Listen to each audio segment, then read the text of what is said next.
interview sur le pouce avec quand même Christian Tédois, président des maîtres cuisiniers de France, voire même du monde. Effectivement. On dit maître cuisinier de France, mais en fait, vous êtes dans le monde entier. Eh oui. Venez par là, vous allez nous le montrer Ah. là. Voilà, regardez, on vous montre Donc, le collier. Vous n'avez pas votre maillot encore. Pas encore. Bon, oui, ça va venir. C'est quand je serai plus. Ah, c'est quand vous serez plus que vous serez sur le maillot. Eh oui, oui, D'accord. oui. Mais il y a un moment, vous aurez la médaille jusqu'au genou quand même. Et hein. non.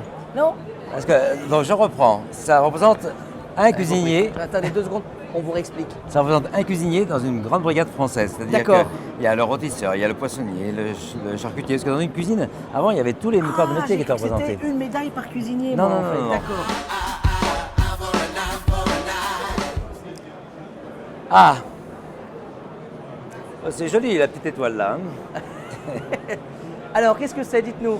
Le guide Michelin, donc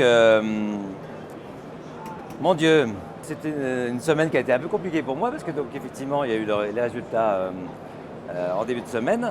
Nous espérions passer à la marche supérieure et nous ne l'avons pas, mais bon, on a quand même le plaisir d'avoir gardé la première étoile. Ça reste la Bible. Des fois on ne comprend pas toujours leur position, mais c'est pas grave, on fait avec. Votre Madeleine de Proust en cuisine. La blanquette de veau, Serviette en papier ou serviette en tissu? tissu, Si votre cuisine était une musique. un très bon rock de Deep Purple. Un très bon rock. Ouais. D'accord. Si votre cuisine était un pays. Ah, le Mexique. Si votre vie était un plat. Allez, un joli loup en croûte. Un joli loup en croûte.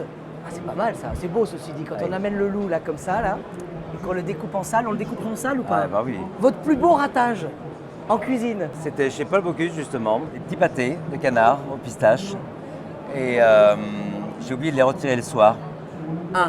Et donc c'est resté dans une température Un peu moyenne chaude. pendant trop longtemps. Ah. Et le matin, tout était foutu. Ah. Et là, Monsieur Paul, il vous a grondé ou pas? C'était OK Coral. Toute cette cuisine d'ailleurs, où il faut expliquer ce qu'il y a dedans dans l'assiette, jusqu'à indiquer dans quelle heure on existe, ce n'est pas mon truc. Et oui, comme il a raison. Paul Bocuse. La cuisine, ça doit être un moment de plaisir immédiat. Si on doit commencer à réfléchir pour savoir si c'est bon, Ouais, ça c'est qu'il y marche a pas. forcément un problème. D'accord.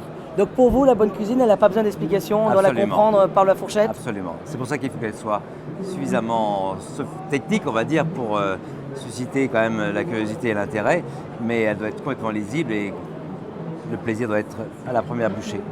Bon, parfait, voilà. Le mot de la fin, le plaisir doit être à la première bouchée. Et c'est tout. Christian Tédois dans Interview sur le pouce.